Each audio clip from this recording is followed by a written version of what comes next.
Good evening, everyone, and thank you for joining us tonight. I'm Raihan Salam, president of the Manhattan Institute, and I'm delighted to be joined by Coleman Hughes, author of the important new book, The End of Race Politics, Arguments for a Colorblind America. And I believe you'll be able to purchase some of these books later tonight. Coleman is a prolific writer and podcaster. He's one of the most important young writers working in America today. His thoughtful commentary has appeared in the New York Times, the Wall Street Journal, National Review, The Spectator, and City Journal, the flagship magazine of the Manhattan Institute. He is currently a contributing writer at the Free Press and host of the podcast, Conversations with Coleman. In a testimonial, the Manhattan Institute senior fellow Glenn Lowry says, "The young writer Coleman Hughes has emerged in recent years as a vital new voice in our national discourse on race and inequality. In this, his first book, he argues passionately, eloquently, incisively, and to my mind, convincingly, that a person's racial identity should be politically and socially irrelevant in the 21st century." In a moment, I'll ask Coleman the reasons for why he wrote this book, what he learned along the way. But before we dive in, I first want to thank our many friends and supporters with us tonight. I'm especially proud to say that we have one of our trustees with us, Russell Pnoyer. Thank you all for joining us and for all you do to support and sustain our work. All right. To those of you who are new to the Manhattan Institute, we are an organization that works to keep America and its great cities prosperous, safe, and free. We amplify brilliant, provocative voices like Coleman's that stand up to conventional wisdom and clearly articulate solutions to our nation's most pressing challenges. And with that, let's get into some questions. Coleman, there was a time not long ago when saying, "I don't see race," or "I'm colorblind," was seen as admirable, as a sign that you were an enlightened, thoughtful person who didn't judge people based on the color of their skin. But now, professing one's colorblindness is seen as naive at best, if not as a form of veiled racism. How do you define colorblindness, and why do you think the term is now seen in such a negative light? Yeah, so as you say, if you go back to the mid-1960s at the height of the civil rights movement, there was a brief period where people on both sides of the aisle came together and agreed long enough to pass landmark legislation that colorblindness, this ideal of not treating anyone on the basis of the color of their skin, became the consensus North Star of the American elite and of public policy. But over the past 5 decades, it's gone from an idea whose time has come into, as you say, something that's viewed as naive at best or a Trojan horse for white supremacy at worst. Now, how that actually happened, it's a long and interesting story, and the short version, I think, is this. If you remember in 2020, after the death of George Floyd, when major American cities were burning and there were protests all around the world, there was an enormous pressure for policymakers, politicians to signal that they really, really cared about addressing racism, addressing the legacy of slavery. And the way they signaled this was by supporting lots of race-based policies that put race on the front burner. This is why you had, right after the Civil Rights Act, which explicitly banned racial discrimination and specifically said nothing in the act could be interpreted as requiring race-based affirmative action, for instance. Just a few years later, race-based affirmative action under Republican President Richard Nixon became the norm. It was very similar to the summer of 2020 in how a feverish atmosphere caused by riots led people to support policies and make statements that they probably wouldn't in normal times. Over time, that became the norm. The second piece you have is the rise of critical race theory, which, in the 1970s and 80s, there was a group of scholars, Kimberly Crenshaw, Derek Bell, who consciously felt that the civil rights movement did not go far enough, that the way Martin Luther King and Bayard Rustin talked about race was was actually wrong, and that the way you should talk about race is really by emphasizing your racial identity is extremely important, that society in general, the very structure of American society, it's totally defined by race. And for decades, this existed as a pretty marginal idea in the academy. Then, around 2013, everything changes. This is when everyone now has a smartphone and social media. The way we consume information changes, and for the first time in human history, you can, every human being is a journalist that can film interaction between a police and a civilian, instantly post it with no context to the internet where it can get millions of views. This in turn led to a situation where people perceived a drastic rise in racism that actually wasn't there. And that created a perfect opportunity for this halfway dormant philosophy of critical race theory to become far more popular. And as a philosophy which is premised on the rejection of colorblindness, that's when you've seen an explosion of articles saying that colorblindness is white supremacy, colorblindness is naive. That's the basic story of how we got here. I wrote this book because I think there's a deep wisdom to the colorblind principle. I think that as a half black, half Hispanic person that grew up in a very racially diverse town, I remember as a kid I did not think of my race. I didn't think of the race of my friends. I thought of them as individuals. And I think that, in the same way that we want to protect the sexual innocence of children for as long as possible, we should want to protect the racial innocence of children for as long as possible. Children, in general, there's a lot of problems with children. They can be too selfish, and you have to teach them to share, etc. But caring about race is not a problem that most children are born with. The default is for children not to care. And so I think it's very important going forward in this multiracial democracy, this fragile experiment in multiracial democracy, that we remind ourselves that colorblindness, not caring about skin color, is the attitude we have to nurture in each successive generation, which is why I feel motivated to fight the ideology I call neo-racism in the book, which has proliferated, especially in the past decade. You talk about 2013 as a turning point. Now, you are, as I recall, 27 years old. Yeah. So you would have been in your early teens when this cultural and ideological climate really started to change. You have an anecdote in the book early on talking about attending a People of Color conference when you were studying at Newark Academy, one of New Jersey's most prestigious independent schools. So, I gather here you are, a young man who's growing up in this very diverse milieu, not really fixated on your racial identity. Mm-hmm. You're going to this new school, and then they send you off to something that seems like a pretty neat, cool opportunity, right? You're going to a neat conference, you're going to be away from home. Tell me about... More importantly, you miss class for 3 days and, and you're allowed to do so. That was the crucial variable for me. So tell us a bit about that conference, what you saw there, and how you saw that inform your perspective about race and American public life. Yeah. So as I mentioned, I grew up in Montclair, New Jersey, which is has a reputation for being a liberal town, and the thing people would always say about Montclair is that it's where interracial couples move and it's where gay couples move because they know the atmosphere is accepting. I knew, I think, one Republican growing up, my 5th grade teacher, and the only reason people liked him is because he was the best history teacher in town, so he made up for his Republicanness. So that's the environment I came from. It was an environment where people listened to Martin Luther King's Have a Dream speech and got goosebumps and really felt it and really meant it and tried their best to live that way.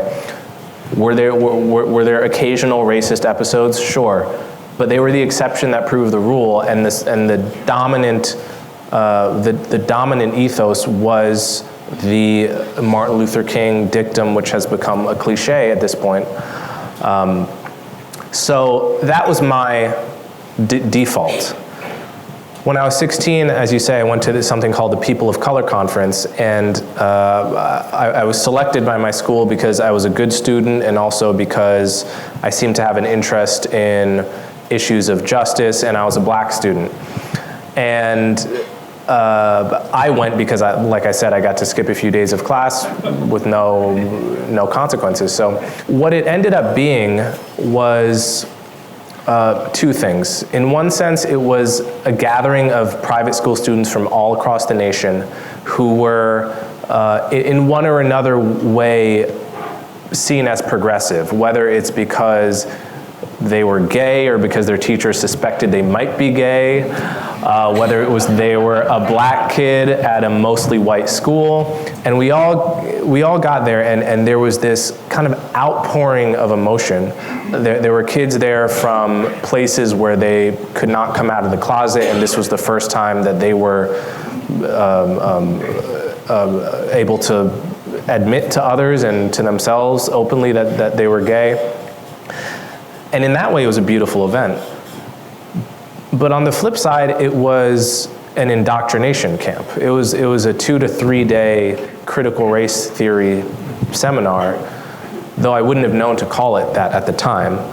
What I knew is that they were using phrases like internalized racism, whiteness, which I had never heard used as more than a mere descriptor of someone's color. They were using these phrases to signify that your racial identity was almost like a kind of magic, right? It wasn't just something that was skin deep. It was like the essence of your soul was your race, and you should lean into that as much as possible. I had never encountered that attitude before. And it was interesting to me, but it was also suffocating because they didn't permit you to ask any questions or make any challenges.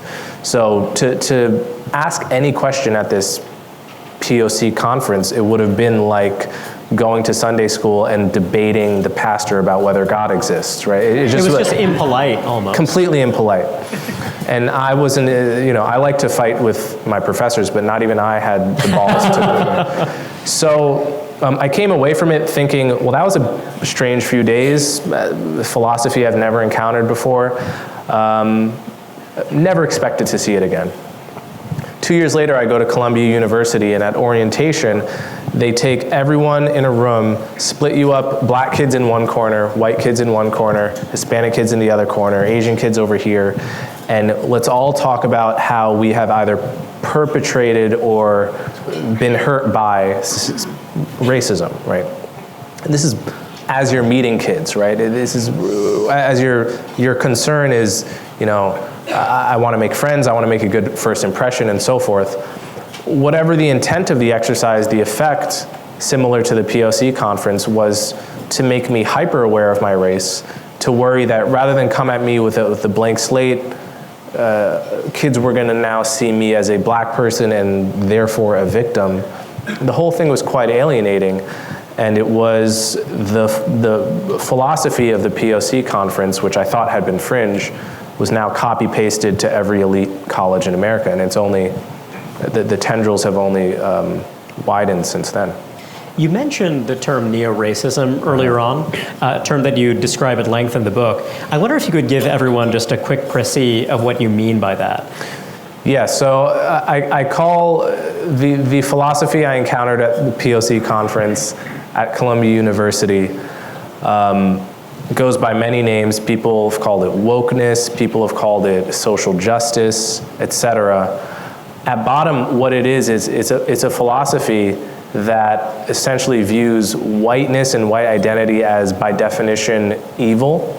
It views America as evil insofar as it's a country that was founded by many white people, though not exclusively, and it's on the flip side, it views being a person of color as having some inherent superior moral knowledge.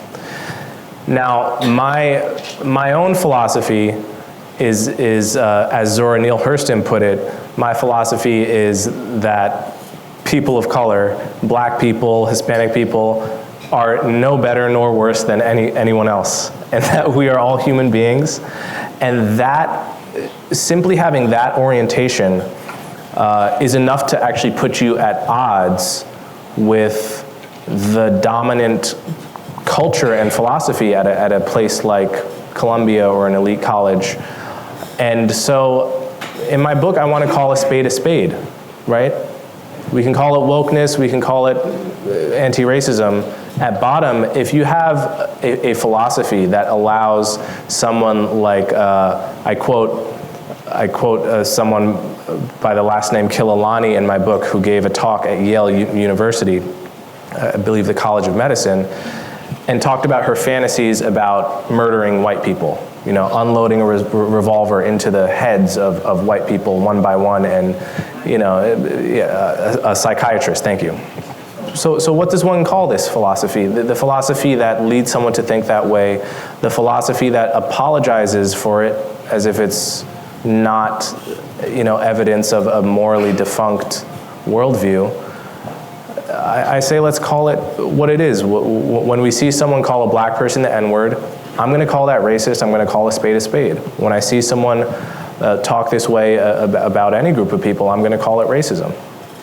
You've come of age during a time when the neo-racist narrative, as you call it, has been really pervasive, has also been very prestigious. It's something that appears to have a lot of momentum. It's something that a lot of other young, bright people have really gravitated to because of its apparent moral power. But then several years ago, you wrote a decidedly contrarian piece for Quillette titled "The Case for Black Optimism." In your new book, you build on that theme, laying out evidence that, contrary to the neo-racist narrative, racism is very much in decline. Mm-hmm. Can you talk us through why you're so optimistic about real-world black progress? Yeah, so at the time I wrote that, I think maybe it was 2018, everywhere you went on the political spectrum, you had people saying that, you know, black America was in a state of decline, that it's never been worse. You had people on the left saying that, as Michelle Alexander of the New Jim Crow fame writes, that we've made no progress since the 1960s. In many ways, the new Jim Crow is just as bad as the old Jim Crow.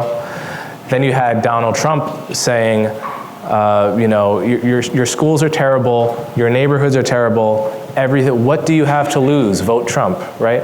So you had this picture on both sides of black America as just one, you know, 200-year-long disaster. And I wanted to look at this empirically because I'm a fan of books like Hans Rosling's Factfulness, Steven Pinker's Enlightenment Now, which try to take a hard-headed empirical look at all of the pessimistic narratives out there and say, well, actually, how much has black life expectancy come up in the past 50 years? How many more black people get college degrees today than did in 1960? What is the black rate of cancer death, and how has that changed in the past 40 years? Metric after metric after metric. Most people don't know that between 2001 and I think at the time it was 2017 or 18, the rate of black 20-year-olds in prison cut in half. Why wasn't that in the New York Times headline, right? The statistics are widely available. So I think there's the basic fact that if it bleeds, it leads, and the media only reports bad news. And then there's the additional fact that many activists on the left want to portray the situation of black America as bad as possible so that it can be blamed on white supremacy, and that threat can be magnified. And then obviously there's a way one can do this on the right as well in order to blame Democrats for how cities are run. But whatever the motivation, I think we ought to look at the facts and notice how much progress has been made. So I wonder, Coleman, I suppose one pushback you might get is that, you know, look, you might be true that there are very impressive gains in absolute terms, but that when you're looking at black progress in relative terms, it looks disappointing.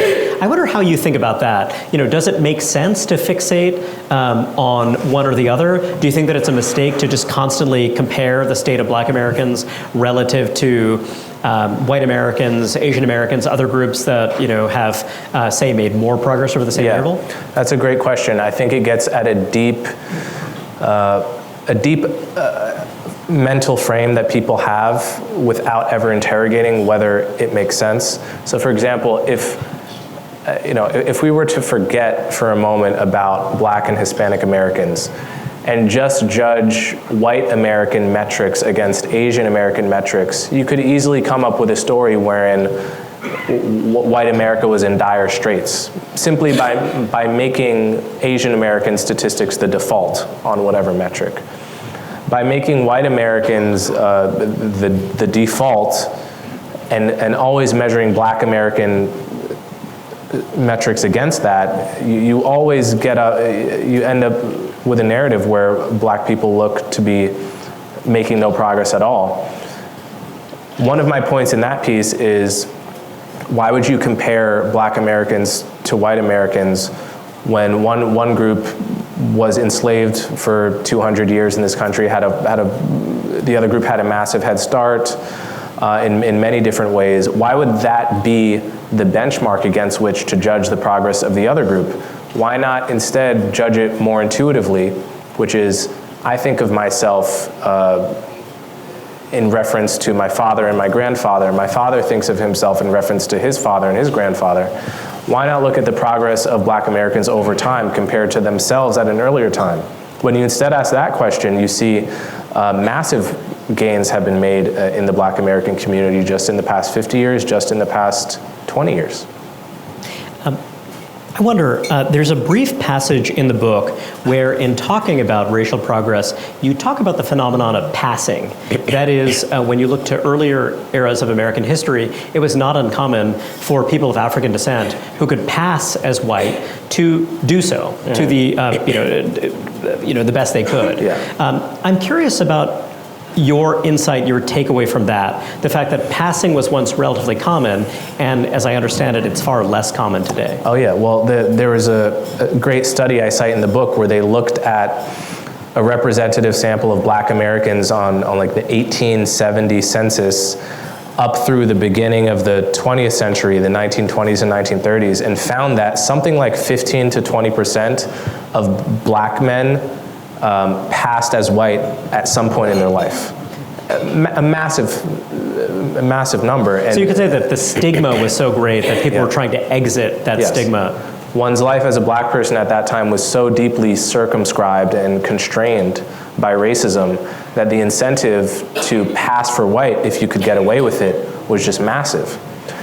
In my lifetime, I've never heard of a person who, a light-skinned Black person, that passed for white, that just changed their identity because the incentives were such. In fact, the only famous case of passing in our time was the opposite, Rachel Dolezal, who lived lived socially as a Black woman despite being white. You also talked about race switching in the context of preferential admissions in higher education. I wonder if you could tell us a bit about that. Yeah, there was actually, there was a study, a clever study done by MIT researchers that looked at states that legalized affirmative action and states that banned affirmative action, and saw if there was any switch in how people identified before and after. And they did find that there was a small portion of people, of Asians, that identified as Asian when affirmative action was illegal and then stopped identifying as such after. And there was the reverse trend for Black and Hispanics. It was a small portion of people, but there was definitely a race switching effect given the incentives of programs of racial preference, which makes sense if you assume that human beings are pretty deep.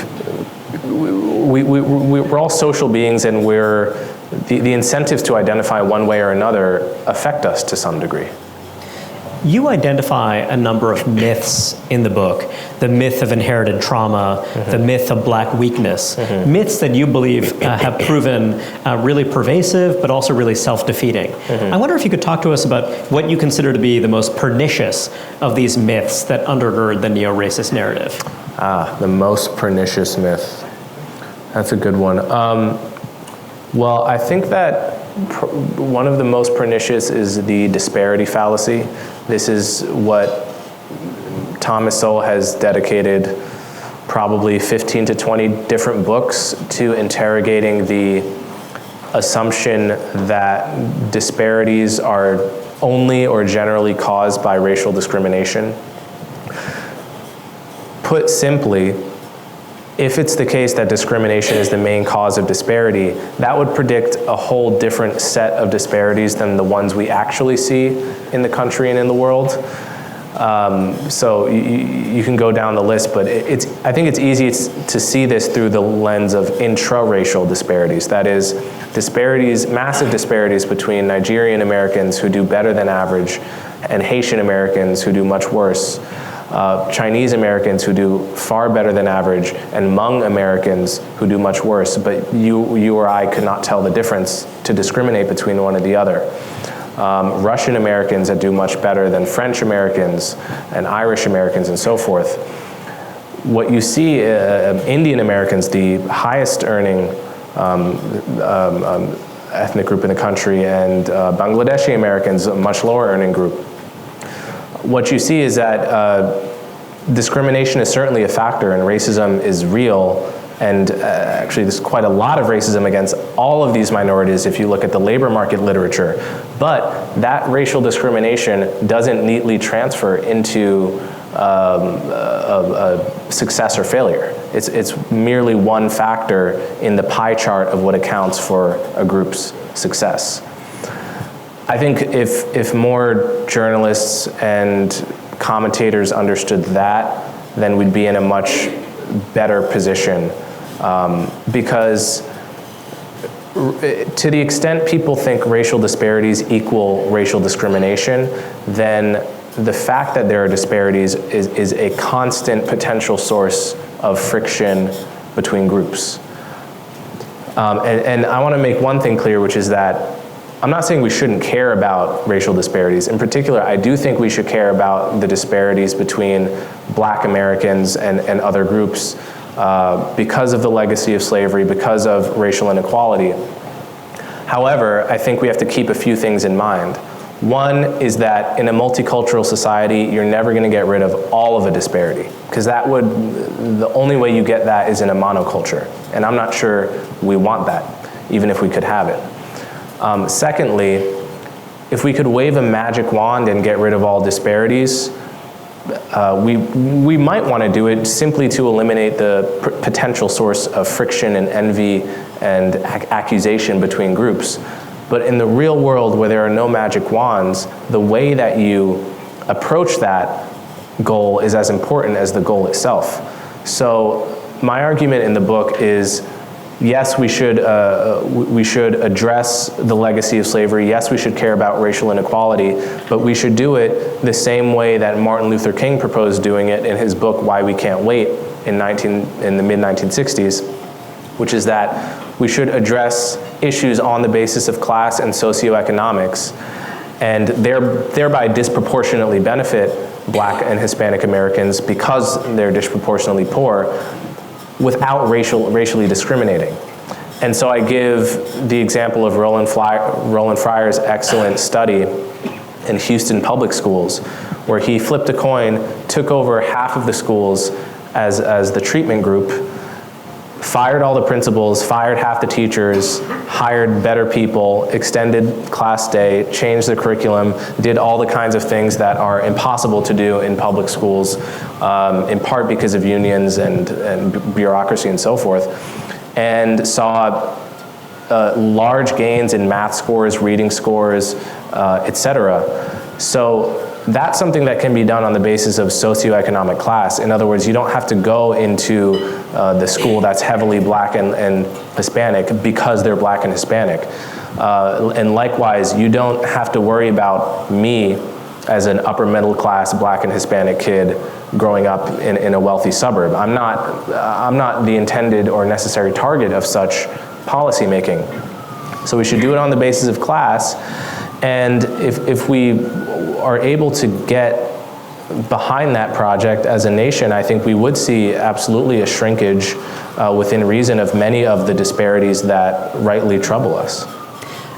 I wonder, one of the myths that you identified is the myth of Black weakness. And one thing I'm struck by, in light of your own experience, you were a student at Columbia, you've been steeped in this elite higher education world for some time, you've known many people who also come from quote-unquote underrepresented backgrounds, educations, yet who seem to embrace the neo-racist narrative. In fact, that seems to be the norm rather than the exception. And I wonder if you could talk to us about, trying to kind of empathize, for your classmates who did really embrace the neo-racist narrative, despite, let's say, coming from middle class or upper middle class backgrounds. For these students of color who went to that People of Color conference, for whom those frameworks, those ideas became a really core part of their belief system, what are these myths and ideas doing to them or doing for them? Why are they so attractive and compelling? Yeah, so there's a charitable version and there's a cynical version. And they're both true. They're both true, depending on the person you're talking about. I'll give the cynical version first, is that if you're a black kid or a Hispanic kid or in any way a non-white kid, and you go into a room where your identity, immediately you are told that you're special. That without using the B word, you're told that you're better, right? This is, one need have only a passing understanding of human nature to understand why this is attractive. I mean, it's Occam's razor. It's very simple, right? You're told you're special because of your race. Okay, well that means I have more social power than you, right? That means you command more, you have more charisma, you command more attention in a room. This is what half of human psychology is directed towards, pursuing that kind of social status. And here's a philosophy that gives it to you. Of course you're going to take it. So that's the cynical explanation, and it's true of a lot of people. The charitable explanation is that, say you're a black kid that goes to a mostly white school, you don't totally fit into your school because you came from a context that was much more diverse, or let's say you come from a black neighborhood in a black school, you go to a white school, everything's unfamiliar, you're not a cool kid, you don't know the slang they use, you don't know the shows that they watch, you're not able to fit in, you don't feel like, you feel small. And then you go into a room where suddenly you feel large. Well, you can see how this would be attractive to a person that feels, on the basis of their race, that they feels excluded. So they're both true, depending on the person that you're talking about. That brings to mind another observation you make in the book, another observation that I imagine will make some critics' head spin, which is that when you're talking about political power of black Americans and white Americans, your argument is that actually they're broadly equivalent. White Americans might have superior economic power, but black Americans have significant cultural power. Right. I wonder if you could talk to us about what you mean by that cultural power, the forms that it takes, and how you think it's leveraged, how you think it could be leveraged. Yeah, so I do argue in the book that there's such a thing as cultural power. By definition, hard to define. Unlike, you can measure wealth, you can measure how many black people there are in Congress. You can't really measure how much cultural power a group has in the national conversation. And yet, it's not the case that every group has the same amount of cultural power. So, I gave the example in the book, for instance, of the Book of Mormon, which is this, as I'm sure everyone knows, hilarious musical by the creators of South Park that's just a complete send-up of the religious faith of Mormonism. And Mormons received it, on the whole, relatively well. They took out ads in the playbook, but actually, in the playbill rather, some Mormons were privately offended, right? Now, if the whole Mormon community had been offended by that, it wouldn't have mattered. Right? No, the show would have went on. The rest of Americans would have said, sorry, Utah, we don't care. It's really, really funny, and we're going to keep doing it because you guys are, you're easy to make fun of. And it's not malicious, it's not out of malice or bigotry towards Mormons necessarily. It's just we want to enjoy this musical and we don't care about your offense. Now, that's what I mean when I talk about a group that does not have cultural power. Mormons don't have cultural power. On the other hand, look at Black Americans. African Americans have an enormous amount of cultural power, to the point where we have made it the case that the word that most offends us is unsayable for everyone else. It may seem obvious, but that is an absolute manifestation of cultural power, to make your taboos everyone else's taboos. And indeed, what was offensive in the Book of Mormon, eventually after 2020, there was so much pushback against the play that they ended up rewriting certain aspects, not of anything about the Mormons, but about some of the scenes portraying Africans. So. In the mid-1990s, Nathan Glazer, the late neoconservative intellectual sociologist, published a book called We're All Multiculturalists Now. And the argument, in essence, was that, basically when you look at the different ethnic groups that made up the American melting pot, there was a sense that, assimilation proceeded apace, there were some distinctions from group to group, but basically there was a broad multi-ethnic mainstream that people were incorporated into. That this was also true of some of the later arriving immigrant groups. If you look at some people of Asian and Latin American origin, they were more or less incorporated into this mainstream. But he argued that we're all multiculturalists now, in part because of the failure of the integration, of the efforts to integrate Black Americans into the American mainstream. And I suppose his view was that you could say that neo-racist ideology is this thing that is a pernicious response, a pernicious rejection of colorblindness. But another view is that it's essentially an admission of defeat. It's an admission that we can't actually achieve full incorporation, integration, and inclusion of this group for whatever reason. And so as a kind of compensation, as a consolation prize, we're instead going to advance these myths that you describe, and we're instead going to assign this kind of extraordinary cultural and moral power to this group that is persistently seen as outside the mainstream. I wonder what you think of that argument. It struck me as an argument that had a kind of realistic cast, but was also pretty tragic. It could be true. I'm not ready to admit defeat yet. I think that in some ways the day is still young. It's only been 50 years, 60 years, I guess you could say, since Black Americans could vote. At least since all Black Americans could vote. And I don't think that we should give up on the ideal, on the American ideal so easily. I think there is a kind of bias towards pessimism because, every time the cynic says we won't achieve something, we find a way to achieve it, right? The cynic, more than the cynic, almost nobody thought that a Black president could be elected just 2 years before Obama, and yet it happened. And when you have a false prediction like that, you're supposed to update your model of what's possible, but people seem never to do that. They seem to just make the false prediction, and then when it gets falsified, they become no more optimistic.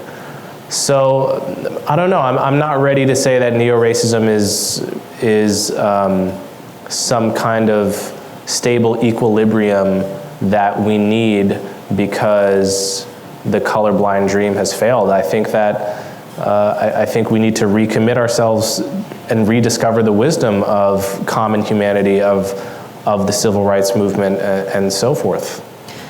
Before I turn it over to the audience, I want to ask you about something you mentioned briefly earlier on and that you cover at length in the book, which is the way in which smartphones and social media have changed the social landscape. You wrote an incredibly powerful piece in the summer of 2020 that was talking about the response, the civil violence that followed the death of George Floyd. And you seem to have a pretty dark, if not fatalistic perspective, which is that the ability to use and share these images, in some cases take them out of context and spread them, was something that, contributed to a kind of social panic that was really difficult to counter with arguments, with reasoned arguments. I wonder if you continue to be pretty pessimistic about that, or if you think there's some way that we can make use of technology to maybe counter that incredible pessimistic bias with something more positive. Yeah, so on the first half of that, I continue to believe that the one thing, the main thing that changed American race relations in the past 10 years was smartphone-enabled, camera-enabled smartphones and social media. The combination of those two things, that are the reason why in 2012, the majority of Americans, black, white, and Hispanic, all believed race relations were good. And starting at 2013, it just took a nosedive. There's one reason for that. It's not because there was an uptick in racism. It's not Obama's fault. It's not Trump's fault.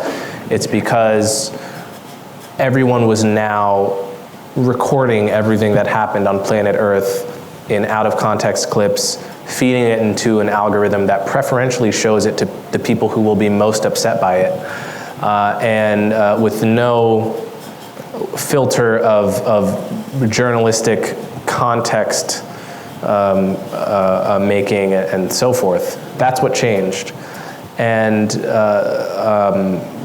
that's the reason for what Matt Iglesias called the Great Awakening and so forth. So the question you say is like, can we use technology to unscramble the egg? I think John Haidt has a lot of great ideas about that. And I do think bit by bit, we will respond to probably one crisis at a time. We will respond by putting some kind of safety rails on the technology in order to mitigate its worst effects. I have to think that, or else you have to think that we're doomed by the technology we've created, which I don't think we are. You've really embraced the term colorblindness. This idea, not that we should, not recognize that there are, differences between people, that people come in a range of shapes and sizes and colors, but rather that we should strive not to give excessive regard to race in public life or even in our private lives. There's another term that the late Senator Daniel Patrick Moynihan used, which is benign neglect. Mm-hmm. And his argument was that when you're looking at the civil violence of the 1960s, when you're looking at those disturbances, maybe we should take a moment to not talk about race, not talk about racial disparities, so that we can slowly make progress quietly in the background. And here I'm offering a charitable interpretation because, of course, many people condemned him for this term. Mm-hmm. I wonder what you think about the idea of benign neglect as it relates to colorblindness. That is, we're in a moment when people really focus on race. They talk about race consciousness all the time. When you're looking at the kind of left of center foundation world, you will have a much better shot at getting resources to make the case for an affordable housing program if you also say that it's anti-racist. Do you believe that actually, for folks who are not as, they're not compelling communicators like you, that it would just be a good starting point just to deliberately, self-consciously just talk about race less? Yeah, so in my book I talk about this, there's a famous Morgan Freeman video, many of you have probably seen it, where he's being interviewed by Mike Wallace, and Mike Wallace says, "How are we going to get past racism?" And Morgan Freeman says, "I'm going to stop calling you a white man, and I'm going to ask you to stop calling me a black man. You call me Morgan, I call you Mike." Now, it's a great video. I think the wisdom it captures is that, yes, we ought to talk about real examples of racism. Keyword real. Too much of what we talk about are fake examples of racism, just racial stereotyping in every possible direction, loose talk about whiteness and white people, loose talk about blackness and black people, none of which combats real racism, but all of which makes race more salient in our minds. Absolutely, I'm in favor of just stop it with all that. I'm here for any discussion about real instances of racism or real system-wide racism in particular systems, but let's admit that most of what people talk about when they talk about race is just toxic. and makes race more salient than it ought to be. And that, as you point out, the dirty secret about progress is that it happens invisibly 1 year at a time, right? Back when there was, when the murder rate in New York was 10 times what it was in the early 90s, when crime was such a huge problem, no one could have envisioned that just year by year it was going to come down to the point where New York would be one of the safest cities ever. But catastrophes such as what happened in 2020, when, according to Pew Research Center, America had the single greatest year-over-year increase in homicide in 100 years. Crises like that happen all at once. Progress happens bit by bit, invisibly, slowly, and does require or benefit from a kind of quietism, you could call it. We welcome some questions from the audience, please. Well, thank you both for an awesome conversation. What role do you think exposing the bigotry of low expectations has in pushing back against this neo-racism? Yeah, I think it has a big role.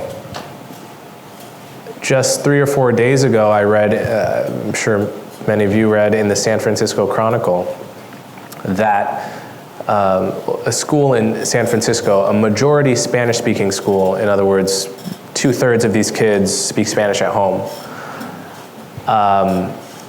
has paid $250,000 to an organization called Woke Kindergarten, which has been teaching these kids, who are probably mostly from Central America, about white supremacy as their math and reading scores have declined precipitously over the past 2 to 3 years.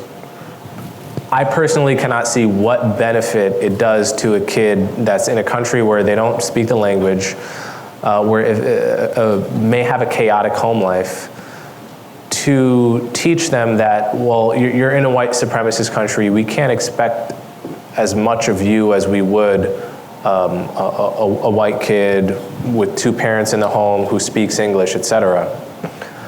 In some way, I think it's more important to have tough, hard expectations with kids that come from more disadvantaged backgrounds, because whereas a kid who grew up like me with 2 loving parents, 2 very educated parents, you know, if I don't have teachers with high expectations, well, it's not such a big deal, because my parents have high expectations at home and the capability and education to hold me to the fire about it. I have a safety net in that way. Kids who don't have that at home, school may be the only time in their life where, if they have a tough teacher, where an adult comes to them and says, I know you're capable of much more than you're doing right now.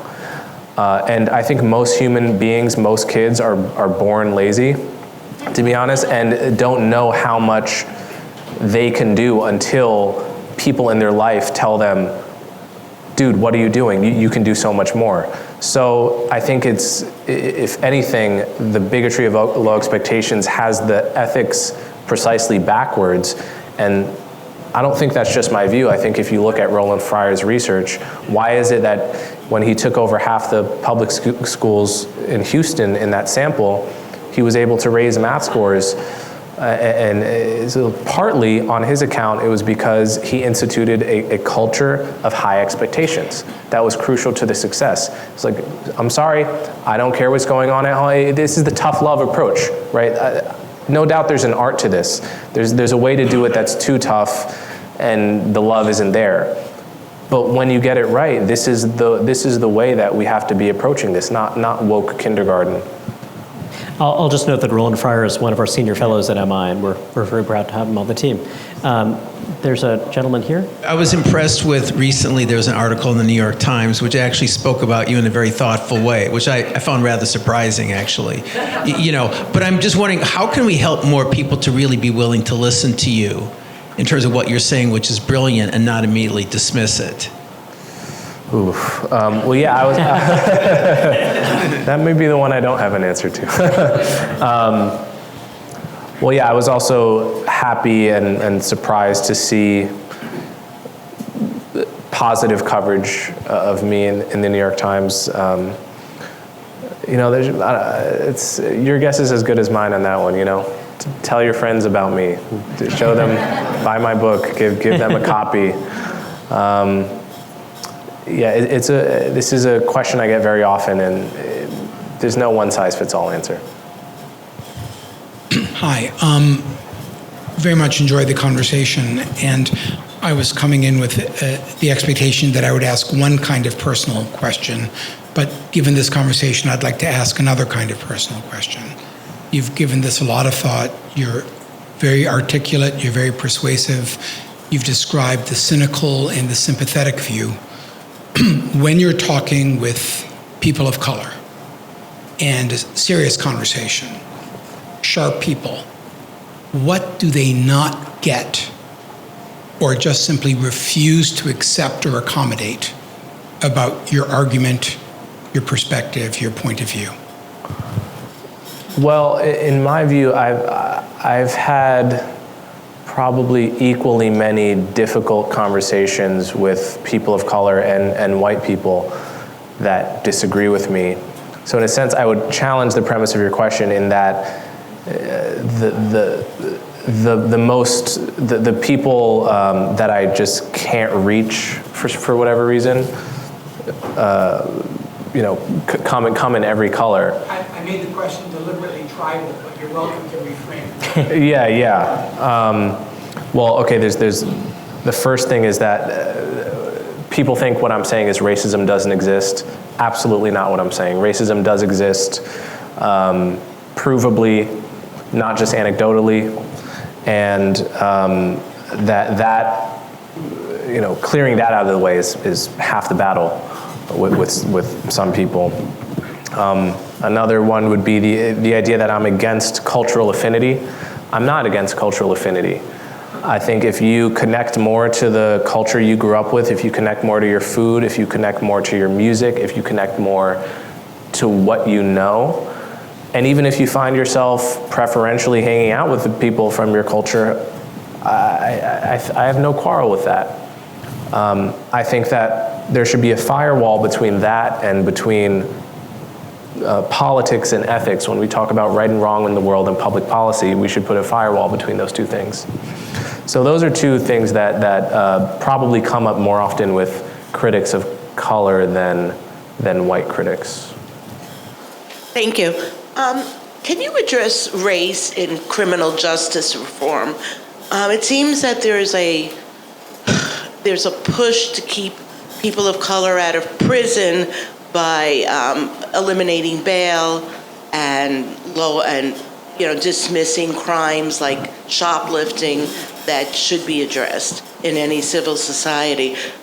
But often Democratic Assembly members and Senate members in New York State anyway say that they're overrepresented by people of color in prisons or who are arrested for these reasons.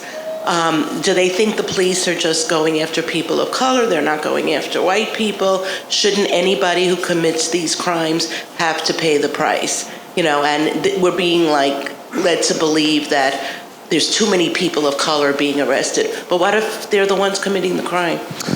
Yeah, so I think we saw when police departments all around the country were downsizing, either because they defunded or because officers were just quitting en masse because they understood they had no support, that if a single thing went wrong, their lives could be, changed for the worse.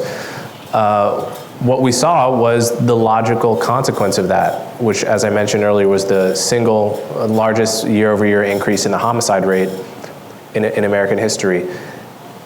And that catastrophe was not born equally between communities. It was concentrated within the black community. It was black people, the majority of whom have no connection to the criminal, to criminality, and are in fact the main sufferers from crime. At the height of that summer, the summer of 2020, Gallup asked black Americans, do you want more police in your neighborhood, less police, or the same amount? Now, if you ask someone speaking on behalf of Black Lives Matter at the time, they would have given you some easy platitude like black people are demanding less police. We must defund the police, right? And so many Americans would take that as face value as the opinion of the black community. Yet when actually asked, 60% of black people said they wanted the same police presence in their neighborhood. 20% said they wanted more, and 20% said they wanted less, leaving only 1/5 of black Americans agreeing with the position of Black Lives Matter.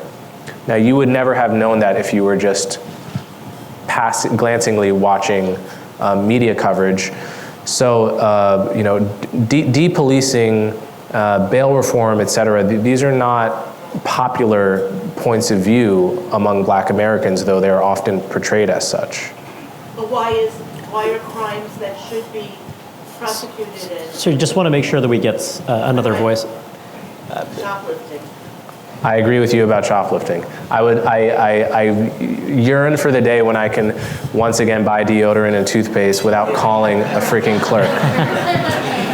Yeah, Coleman, hi, Jim Meggs. In addition to being a writer of some note, you're also an accomplished musician in a couple of different genres.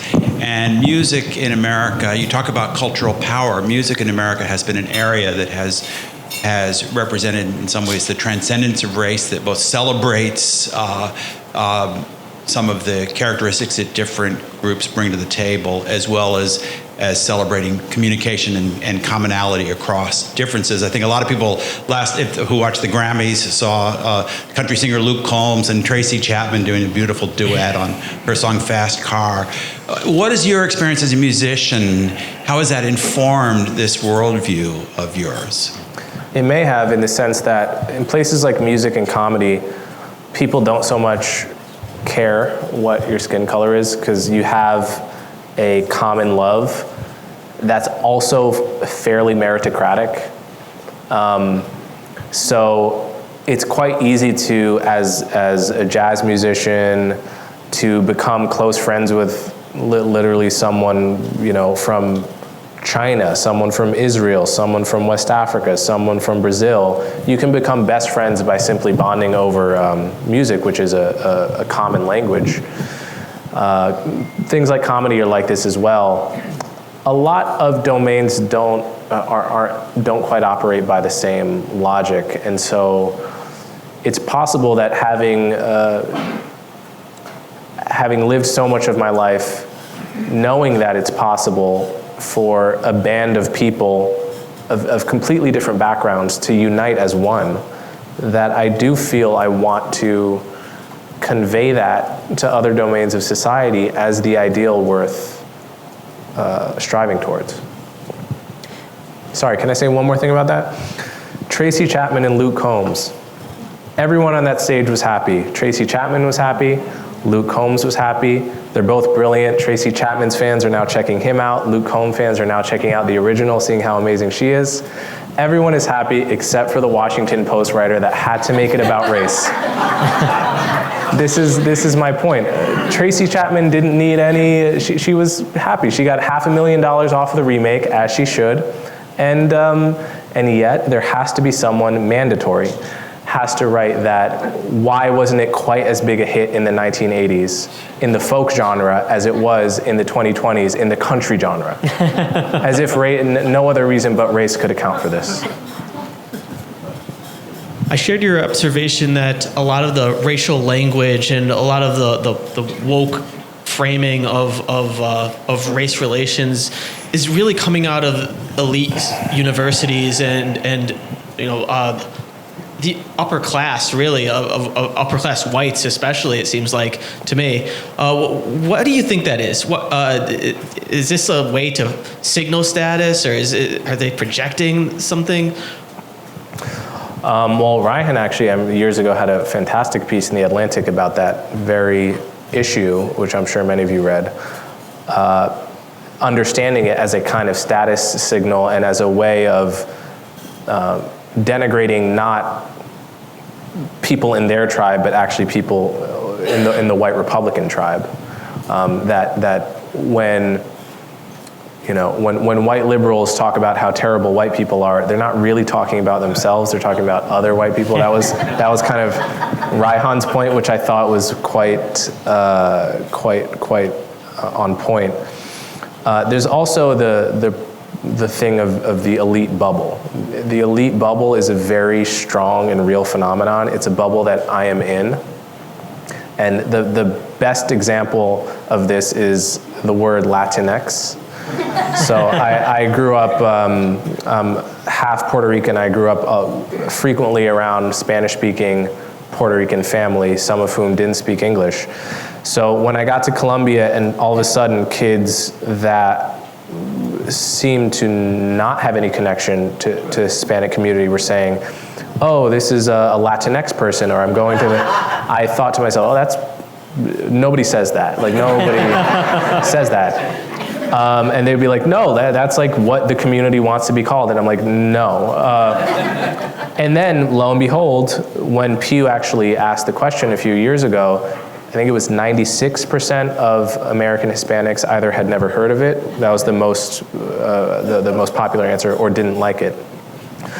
And that was an example where my intuition was correct only because I happened to have a lot of family experience in that community. On any other issue, I'm as liable to be a clueless elite as anyone else. I'm an upper middle class, I grew up upper middle class in a beautiful, wealthy suburb. I am no more like in touch with what the 90% are thinking and feeling about a particular issue.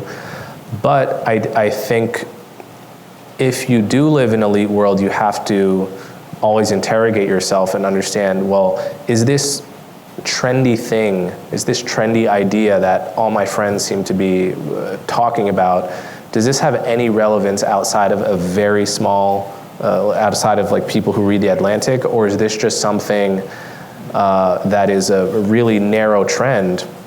I think it's very important that elites do this because elites have a lot of power to shape policy, and when you don't do this, what you end up is getting like blindsided by Trump victories, for example, right? And it's better to do your best to try to the best of your ability, see outside the bubble. So the last decade has been a decade in which we've arguably moved away from the colorblind ideal. You've described the rise of neo-racism over this period of time. Do you believe that the next decade is going to be a decade in which we will move closer to a colorblind society? And do you believe a colorblind society is achievable in our lifetime? So the second question first. I view the ideal of a colorblind society much like I view the idea of a peaceful society. The idea is to always be striving towards it and to know which way you're going and to know when you're going backwards. The idea is not that we're actually ever going to get to a society with zero murders, with zero violence. It never will be done. It's incompatible with human nature. That doesn't mean we can't make progress towards it. So I view colorblind as the North Star to reach for, with the understanding that there will always be people that want to indulge in racism. And then, do I think the next 10 years will make progress on this front? I have a policy against making predictions because they're always wrong. And if I could make reliable predictions, I'd be a billionaire by playing the stock market. And the fact that I'm not should lead you not to trust me. But I certainly hope that I can be, rather than predict the future, I would like to be part of putting my shoulder to the machine of making that a reality. Please join me in thanking Coleman Hughes.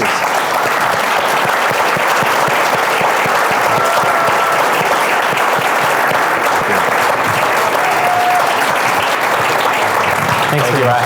Thanks so much. Awesome. Oh, yeah, sure.